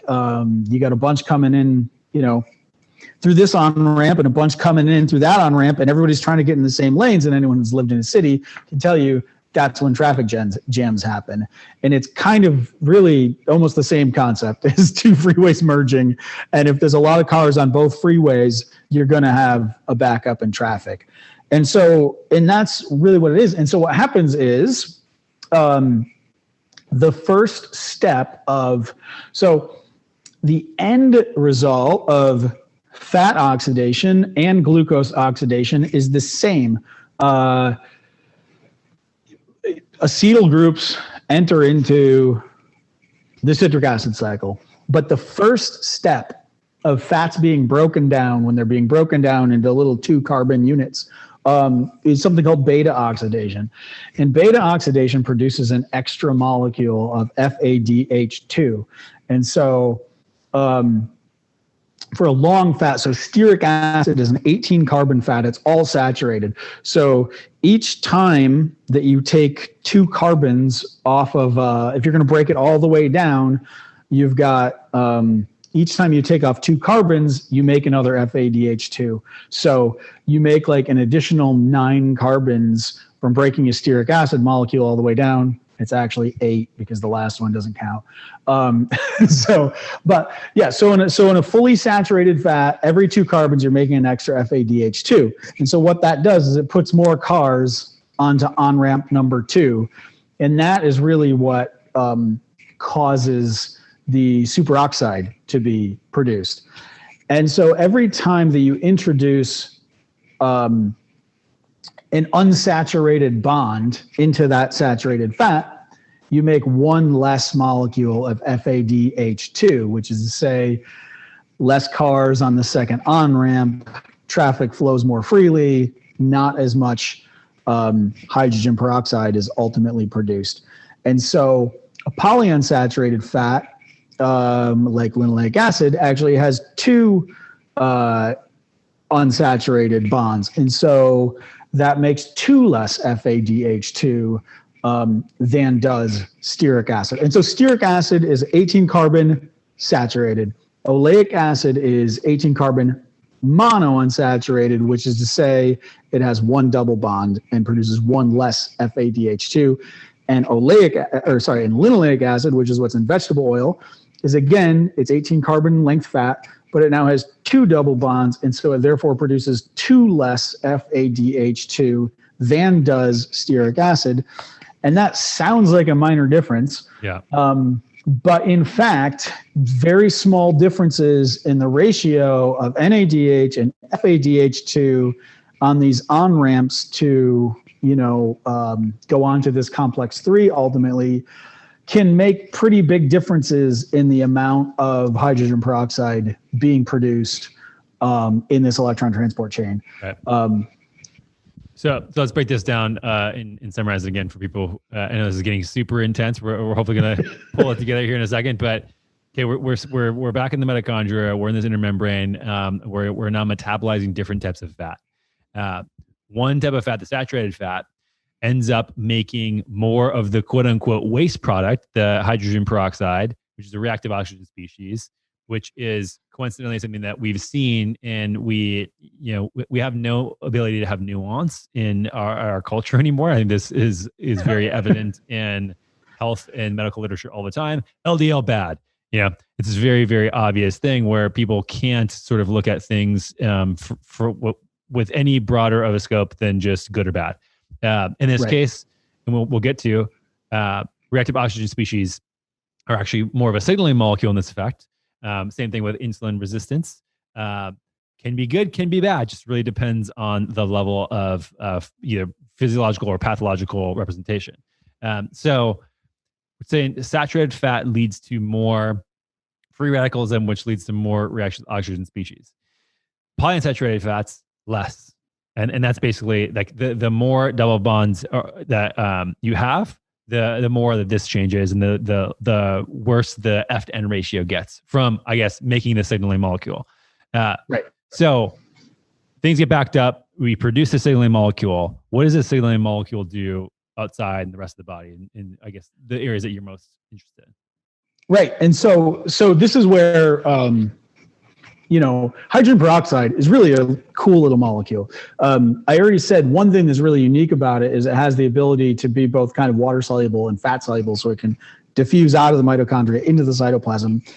And once it gets there, it's not that reactive. It's not going to cause lipid peroxidation. It's not going to break your proteins or form these adducts or do all the things that some of the really bad reactive oxygen species can do. And so the hydrogen peroxide has the ability to build up in the cell, a little bit without doing real damage. And that's exactly what you say is like, okay, well, people are like, oh, reactive oxygen species are bad, but that's exactly right. We have to differentiate between what types of reactive oxygen species we're talking about and what are their levels. And so the way that the cell actually responds to hydrogen peroxide is really interesting. Cells have proteins are made out of amino acids, which are like little subunits. And some of these one of the amino acids is called cysteine. And cysteine has a sulfur atom on it, and sulfur is like it's kind of like a metal, and sulfur itself can have a lot of different redox states. It can be like really oxidized, or like it can basically absorb and give off electrons, and it can be happy in a bunch of different configurations. And so what happens is there are certain enzymes or transcription factors, which are, or other signaling molecules, and they're controlled by these cysteine amino acids. And the redox state of these cysteine amino acids is basically the switch that turns that protein or that enzyme or that transcription factor, whatever it is, on or off. So what they're doing is they're hanging out and they're looking at how much hydrogen peroxide is off. And based on the level of hydrogen peroxide in the cell, I'm going to turn on or I'm going to turn off. And some of those molecules, so those are called redox sensitive proteins or redox sensitive enzymes or redox sensitive transcription factors. Redox just meaning reduction and oxidation, and reduction is the opposite of oxidation, but don't worry about it. The flow of electrons, basically. Basically, it's just talking about flow of electrons, exactly. And so anyway, so when insulin signals, insulin insulin does a lot of things, but one of the things insulin does is it's a signal to the cell. Blood glucose is coming in. And so either take in glucose. If you're a fat cell, insulin is saying like, oh, there's lots of glucose available. And if the cell is very insulin sensitive, it's going to be like, oh, this is great energy. We should make fat, right? And so the fat cells will literally start, or the liver cells can do this and then export the fat it makes, but start taking in glucose and turning it into fat via a process called de novo lipogenesis. And so that's what happens in the case that the fat cell is insulin sensitive. right? Right. Which again, when you're saying this, as we pull back from before, de novo lipogenesis, when eating lots of starch and glucose leads to generally in humans this, palmitic, oleic, and stearic acid when the doors to the fat cell are open, right? Right. Exactly. And so that will make very saturated fat. And if you're a bear that hibernated all winter and you've just found some berries, you probably want to be very insulin sensitive, and you probably want to take in that sugar, and you probably want to make some fat, right? But if you already have plenty of energy, you already have plenty of fat stores, you actually don't want your fat cells to respond to insulin by saying, oh, let's take in all of this glucose and start making fat out of it. You actually want to ignore insulin in that specific scenario, right? And so one of the things when we talk about the amount of reactive oxygen species produced, we kind of glossed over this, but so there are essentially two variables at play in how much hydrogen peroxide is produced. One is the FADH to NADH ratio and how many cars are on each on-ramp. The other thing is what's the voltage differential across the mitochondria. And so we talked about the mitochondria being a little battery, and there's a positive side and a negative side. And if that voltage difference is very high, which is to say if the battery is charged in the charged position, then it gets harder to pump the protons across and continue to increase that voltage differential. So if the voltage differential is high, that's a signal to the cell, oh, there's lots of energy. We can stop listening to insulin. We don't need to take any more in. And if the voltage, is getting high and you've got a lot of FADH2, then you're going to make a lot of hydrogen peroxide. And what that hydrogen peroxide is going to do is when insulin signals, a lot of the molecules that are continuing to carry its signal to the different parts of the cell and into the nucleus are redox sensitive proteins. And so that hydrogen peroxide is going to click those off. And so the hydrogen peroxide is just going to say, okay, we're full, we're good. We're going to stop listening to insulin because we have plenty of energy right now. We don't need any more. Right. And so ultimately that's how the cell makes the decision that I have enough energy and I'm going to stop taking in more and storing it, is that the hydrogen peroxide builds to a certain level and that shuts off insulin signaling. Right. And so this thing causes normal, at the cellular level, especially at the adipocyte, insulin resistance. So then the doors to the fat cell close. Right. The body goes, oh, we have enough of this signaling molecule. Again, if we have this normal hydrogen peroxide reacts to the oxygen species, which again is a normal thing to have in our body, it's a signaling molecule. It causes a normal amount of insulin resistance, which again is like two things that I think that this is when I've tried to explain this to people, the biggest hang up. You have free radical / reactive oxygen species and insulin resistance, both being the good guys here. Right, exactly. and people lose their goddamn mind when I try to posit this. And it's like, no, like, trust me on this. It's like a normal thing. This actually happens. Like this is a very different thing from pathological insulin resistance. When you have energy in the cell and your body just is always shut off because it has had too much insulin. It's a very different sort of cellular makeup.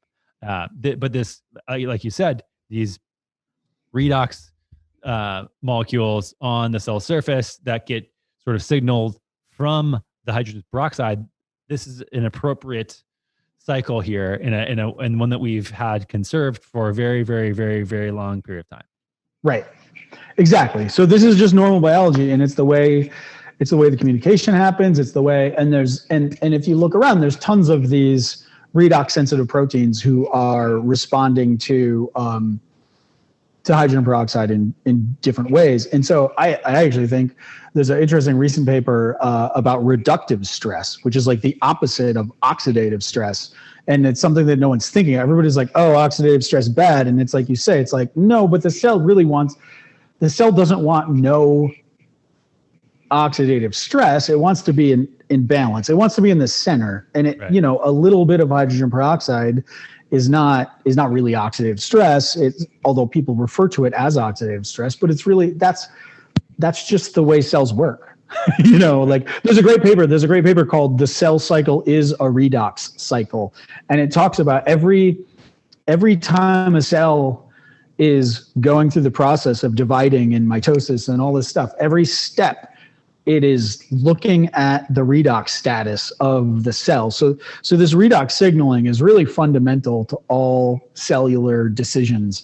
And so, right, to just blanket say, you know, oxidative stress is bad or free radicals are bad or hydrogen peroxide is bad is really just wrong, I think. Right. Yeah. And so if you guys are still paying attention, we have, okay, you get glucose in, you have sort of this normal, you can pull it into the fat cell, you can do de novo lipogenesis there. You eat either saturated fat, mono, or poly, and these have sort of this gradient of producing this reactive oxygen species. The more of that you have, the less insulin sensitivity you have. So, for example, when we see a difference between eating a saturated fat and eating like an 18 carbon fat like stearic acid versus an 18-2, which is polyunsaturated fat, linoleic acid, what does that affect, for example, on the fat cell? So, right. So what happens there in the fat cell is that so now as the cell is, you know, it's burning fat, you know, it's, let's just put this into context. Okay. So yeah, I mean, there's all different times when you might be burning fat, but all right. So we're burning fat, energy levels are high. We have plenty of fat to burn, right? The fat cells we're full of fat. We're good. So there's plenty of fuel. We're pretty happy. We've got pretty high voltage differentials across the membrane. But now, okay, so now instead of being the person with the saturated fat, now we're the person who's been eating we've been eating soybean oil on our salads for 20 years, right? So now we've got 20% PUFA in our cells. You know, same things happens. We eat something, we eat a fatty meal, but we're still burning fat afterwards. But now what's happening is the membrane, the voltage potential is getting higher and it's getting higher, but we're not making that FADH2. So we're still not producing that many free radicals. And, you know, maybe we're eating like something fatty. Maybe we're eating, a salad with vegetable oil. And so there's not a lot of glucose. We're still in fat burning mode. And the oil is just the insulin is telling the cells, okay, take in this fat and store it. And the cells are like, yeah, cool. We'll just keep taking in this fat and storing it. And energy levels are high, and you know, the fat's doing its oxidation, but it's just not producing enough of that hydrogen peroxide to shut down the process of taking in more fuel, right? And so that really is you know, that switch of becoming physiologically insulin resistant is essentially, it's the thing that's like turns off the flow of energy into the cell. And so that, you know, and I think anyone who is overweight trying to lose weight can see why that would be a good thing. And so basically the polyunsaturated fat allows you to take in more energy for longer. Yeah. And so basically eating polyunsaturated fat means there's no signal to your fat cell to say, stop putting fat in this fat cell. And right. So, and additionally in your hypothalamus, so, you know, there's a brain component to this as well. And the hypothalamus absolutely uses the production of reactive oxygen species to signal satiety or satiety, or that you're full. So there's a brain component of it as well, which is like, oh, I feel full now because I'm producing reactive oxygen species in my hypothalamus. And so it's not just on the level of the fat cell, but right. And then also a thing here too is that when your fat cells are open, they are accepting all these fuel sources. And if you have polyunsaturated fatty acids rolling around in your bloodstream, this in combination, this is why I think that eating glucose and polyunsaturated fatty acids at the same time is terrible. So once these get and then shuttle into your fat cell, like you said before, like whatever we get is going to be part of our body. And this is why it gets shuttled into our cells. And then things like linoleic acid floating around can auto-oxidize. Like it doesn't need a lot for that very, very unstable fatty acid in your bloodstream, in your cells, to basically light off like a firecracker. And this is not the reactive oxygen species that we're looking for. Right, and I should say that the way I describe that scenario is maybe not quite right. What Peter would say is that the function of insulin is to shut off lipolysis. So, okay, what does that mean? Lipolysis is when fat cells actually, lysis means like to cut. So it's why the fat cells release the fat that they have stored to the rest of the body and like put it into the bloodstream so that other cells can take it up and burn that fat. And so you can't really lose fat without doing the process of lipolysis. That's how your fat tissue feeds your body. And so the way this often works in practice is, so there's a good paper that's part of the ROS Theory of Obesity series that I wrote. I think the title of my post is something like, butter causes a high level of energy 8 hours after a meal. And what they look at is, this study was done, I think, in Spain, and they gave people different, like a little bit of starch with a different fat. And so it's like, okay, you get bread and butter, you get bread and olive oil, you get bread and vegetable oil. And so what happens is when you eat starch, you produce insulin, and the insulin tells your fat cells, okay, we have energy coming in, stop doing lipolysis. And so regardless of whether or not people were given the olive oil or the butter or the vegetable oil, they all slow down the rate of lipolysis, which is to say they slow down the rate that the fat cells are feeding the rest of the body, right? Within like half an hour of eating. But the people given butter, their levels of free fatty acids are what it's called when the fat cells release fuel to the body. That's how it floats in the bloodstream, and other, your muscle tissues can take up free fatty acids and burn them.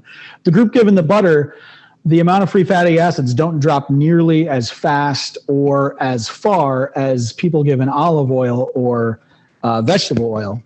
And the levels of free fatty acid rebound a lot faster. And so what happens is, after you eat the bread and butter, of course, you have initial rise in the level of glucose. And that's, so glucose is like carbohydrate fuel available to the body.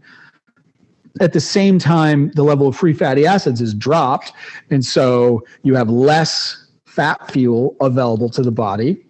And then over time, the glucose goes away and the free fatty acids rebound. Well, so in the case of the butter, if you look 4 hours after the meal, by the time the blood glucose went down, the free fatty acids were actually higher than before the meal.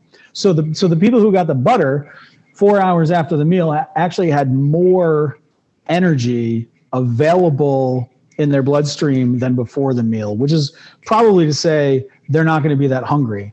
Whereas the people given the vegetable oil, the amount of free fatty acids available don't rise to the same level for at least 8 hours after the meal. And so the people given, so you're hungry, right? Maybe your blood sugar is a little low, and so you eat a donut, something that's like some combination of starch and vegetable oil. And then a few hours after the meal, your blood glucose goes back to normal, but your free fatty acids are way down here. They don't rebound. Why? Because your fat cells are listening to insulin, and the function of insulin is to stop lipolysis. And so what the insulin sensitivity in the fat cells really does is it stops the fat cells from releasing the fat to the rest of the body. And that, really is probably literally what's happening more. So, I mean, it also does stop the fat cells from taking on more fuel, but I think that the fact that they stop feeding the rest of the body is probably even more important. And I just think there's probably some, when you think about what happens in a cell, it's like you have this insulin comes in and it starts signaling, and that like phosphorylates this other signaling molecule, which phosphorylates another one. You have this whole cascade of downstream events, which takes place over time, and it kind of builds. And so it's a very dynamic process, which probably takes place over, minutes to hours. And so I just think that in the group with the butter, that whole cascade shuts off sooner, and therefore, the cells start doing lipolysis quicker than in the vegetable oil. And so it's a dynamic thing, but I think in general, that is correct. I mean, I think just what it demonstrates is that there's normal biology happening when you eat carbohydrates and saturated fat together, and there's abnormal biology happening in improper signaling, which leads you hungrier and fatter when you eat vegetable oils. That's kind of like what I think of when I see that paper. And exactly, there are then, obviously we went crazy into the weeds about like how this actually functions. I think it's important that people can get through that. And I can put some timestamps in case people want to skip to now and understand like, okay, what is, because like the most important thing that we try to think about is, at least that I care about, is people are sick. People are extremely sick. We have all these problems with cancer, diabetes, obesity, neurodegenerative disease, heart disease, et cetera. All these basically come back to mitochondrial dysfunction.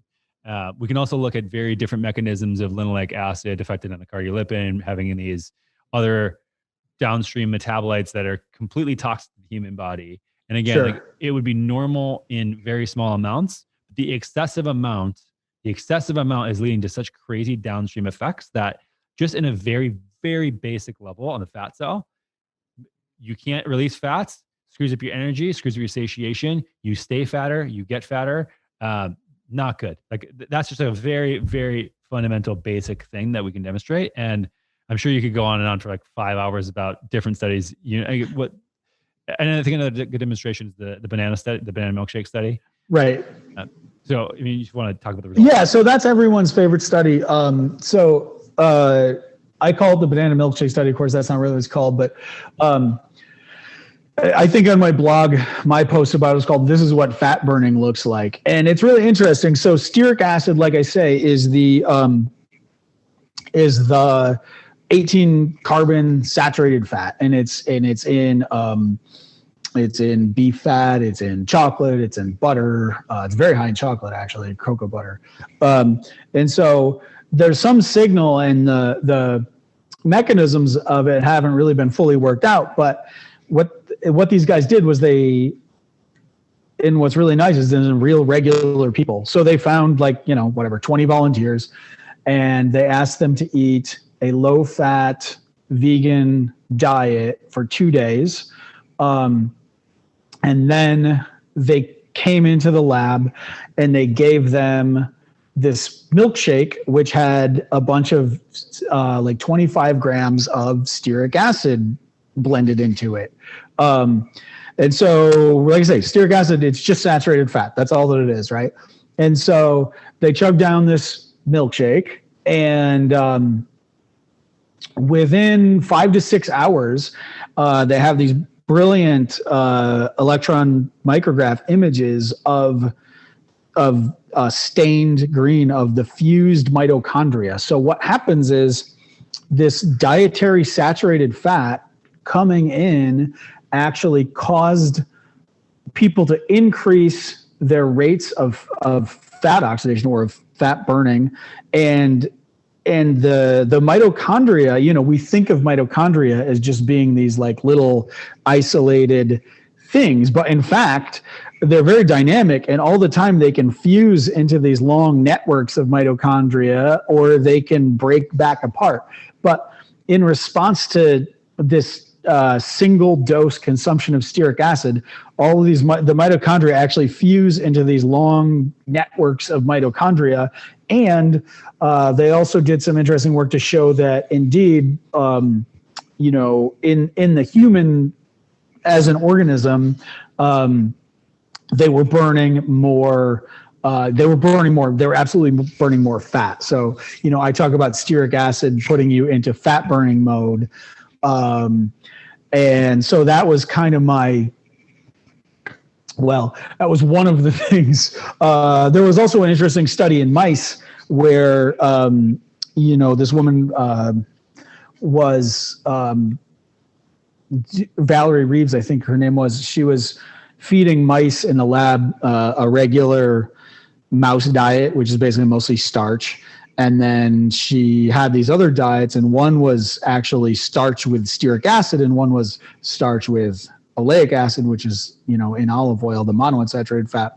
And the mice fed the starch with the stearic acid got like 6-pack abs. Like they were ripped, or they were just lean. They were lean and very, very small amount of fat mass. And so, I thought about the banana milkshake study, and the mice fed the starch and the stearic acid. And I thought, hey, I wonder if this could work in humans, because, that goes back to my love of, food history.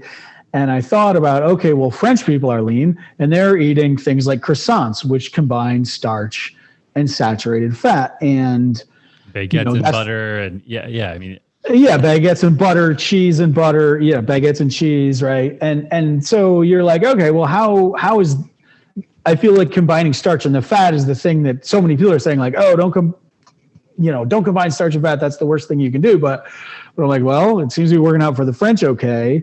What's the difference? And I thought, well, the difference, having thought this all over and seen what's happening in the mice, I had this like eureka moment of like, I get it now. It's not the combination of starch and fat. It's specifically the combination of starch and unsaturated fats, specifically polyunsaturated fat.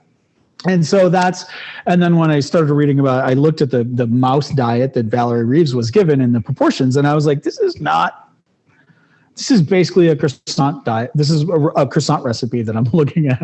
And so with my chef background, I was able to be like, I wonder, can one just get stearic acid? I don't know. And so I looked online, and sure enough, you could buy some on Amazon. And so I ordered some, and I started making these croissants that were enhanced with lots of extra stearic acid. Mm-hmm. And it was crazy because I had been kind of struggled to losing weight. And so I was like, I'm going to try this. And so I started making these croissants, and I lost like, I don't know, I lost 3 or 4. I wish I had been measuring my waist beforehand, but like my abdominal fat just like melted away once I started eating all of these I was literally eating these croissant sandwiches, and my abdominal fat was just like, it just shrunk, which, don't get me wrong, I had plenty of it to begin with, but the amount of change I saw in my waist size, and I lost pounds too, I think over the 6 weeks that I was really doing it, I lost like 16 pounds, which is quite a bit of weight to lose in that amount of time. But the amount that my abdominal fat diminished was kind of astounding to me. And then, and the mice in the lab fed the stearic acid, was the same thing. They were specifically had very little abdominal fat. And so, and so then between people like eating banana milkshakes, and you have mitochondrial fusion, and the mice eating stearic acid, and starch, and being very lean. And then it worked for me, and it, rectifies this whole problem that I had with the French and why are they lean.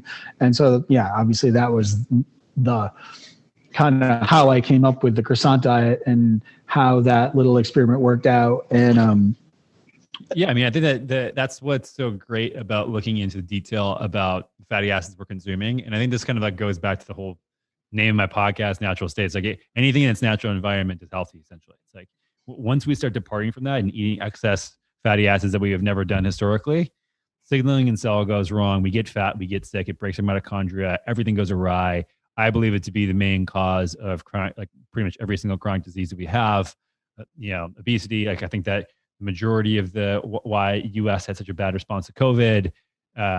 It sounds so simple in like such a lazy explanation for a lot of these things. It's like, oh yeah, it's just, and of course I don't think it's that. It's the hyperpalatability of food, the processing of other grains and other sugars, things like that in combination. But I think that real smoking gun for me is this excess amount of polyunsaturated fatty acids, especially the linoleic acid. And absolutely, you've done some phenomenal work recently too. Or I want to dig into the croissant diet and also your SD1 theory of obesity here, which is fascinating and really great work. I think that if we were to do that right now, people's heads might explode from the amount of information we've gone over. So we'll save that for a part 2. But yeah, I mean, if you take anything away from this podcast, I think a couple of things: that our food system's messed up. Even then, when people try to eat animal products, you're basically eating, unless it's a ruminant animal like a cow, you're eating the fatty acids that you're feeding to the animals.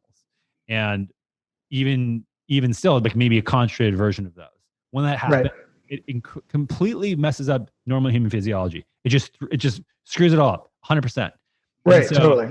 I mean, you go from fire in a bottle, sort of like actual metabolic furnace, to an absolute dumpster fire. It's just insane the amount of problems that we got. Like we didn't even touch on the work that Tucker Goodrich does, which we'll have on the show soon to chat through some of the metabolites and all the downstream effects. I mean, this is just the very, very beginning. I think that, I hope that in 5, 10, 15, 20 years from now, we'll look back and we'll have the highlight, sort of the flashlight on linoleic acid, especially. I think it'll end up more like sugar instead of trans fat, because I think it's so pervasive. I don't think we'll be able to get it out of consumption, but at least we'll have options. Like we have sugar-free options now, but this is, one of the reasons why I see people so metabolically still in distress with diabetes, obesity, et cetera. They try a ketogenic diet. It works transiently and it can be effective. It screws up the mitochondria. It leads to insulin, insulin sensitivity. When the fat cells get too big, that actually leads to pathological insulin resistance. That leads to diabetes, not necessarily just an excess of carbohydrates. Taking away the carbohydrates after that is great because you stop offending the body after that, but the problem is still not solved. And so working with people, I've seen tons of people who have been plateaued from both getting off of medications and diabetes, as well as just trying to lose fat. Like you said, you had a problem with keto wasn't working anymore. And I think it's more to do with linoleic acid, polyunsaturated fatty acids being pervasive in the diet, and removing those. Again, like this is now then another huge avenue of exploration of like, okay, when you remove them, is that good enough? And I think that your SCD1 sort of thoughts on that at least are starting to provide a solution for people who maybe are doing that, which is I think the appropriate thing to do, but still not having the success that they think they would like. So biology is extremely complicated and it's fascinating. And obviously we both geek out on this stuff quite a lot. But yeah, I think that's a pretty clean summary of the show of this time. For next time, I want to certainly dig into your SCD1 stuff, your croissant diet, and a little bit more strategies that people can do if they're in a state of diabetes, chronic disease, et cetera. Until then, you mentioned that you're working on the low PUFA pork. Excited to hear the results of the new test that you're going to do this afternoon. Yes. Other than that, where can people find you, Brad? Yeah. So obviously my blog is fireinabottle.net. I've got all kinds of cool stories. I'm writing about torpor and metabolic rates now and all kinds of crazy stuff. It's fun. Also, I am on Twitter. I am fire_bottle. I'm on Instagram at, I believe it's fire_in_a_bottle. I need to get better at knowing what my actual Instagram handle is. And also Fire in the Bottle, they'll find you for sure. Yeah, there's a great discussion at Reddit. It's reddit.com/r/saturated fat. That's actually a great discussion site where people are always discussing stearic acid and linoleic acid and all of these same questions that we've been talking about today, quantities of linoleic acid in chicken and all these things. So that's been a really nice thing that's kind of popped up where a lot of these discussions are happening.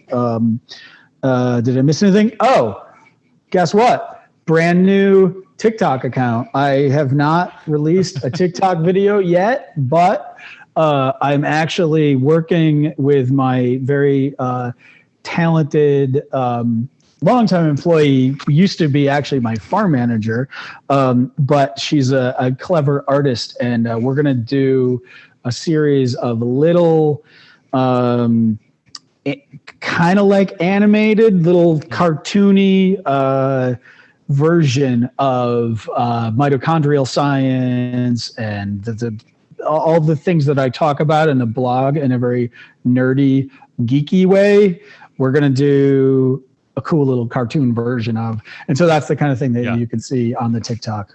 It's awesome. I know we got in the weeds quite a lot today, and it could have been confusing for some people, but your blog is such a great resource for people who want to understand this stuff in an easy to digest way. Just because, I mean, we tried to explain basically maybe 50 posts on your site in like 30 minutes a day. Like, it's really, really challenging. And another, 200 posts on hyperlipid before that. Yeah. And so you've done an excellent job of trying to condense this stuff. So if anybody wants to really geek out on this stuff, you have a really good sort of like start here and go all the way through. So I urge anybody to go through and sort of read that stuff. But I already can't wait for round 2, Brad. Wish you luck today at the processing facility. Thanks, man. All right. Take care. All right. Take care, man. Thanks for listening to this episode of the Natural State Podcast. Hope you enjoyed it. And if you did, I'd really appreciate you heading over to whatever service you're listening to this podcast on, dropping me a 5-star review and your thoughts on the show. This helps us get discovered by more people and spreading the good gospel of health. And if you want to stay plugged into all of my self-health experiments, recent research and books that I'm reading and my interpretations of those things, products that I'm testing and thoughts on all things related to health, check out my free weekly newsletter called The Feed. You can sign up for that at dranthonygustin.com/thefeed. That's dranthonygustin.com/thefeed. Thanks again for tuning in and your support of the Natural State Podcast.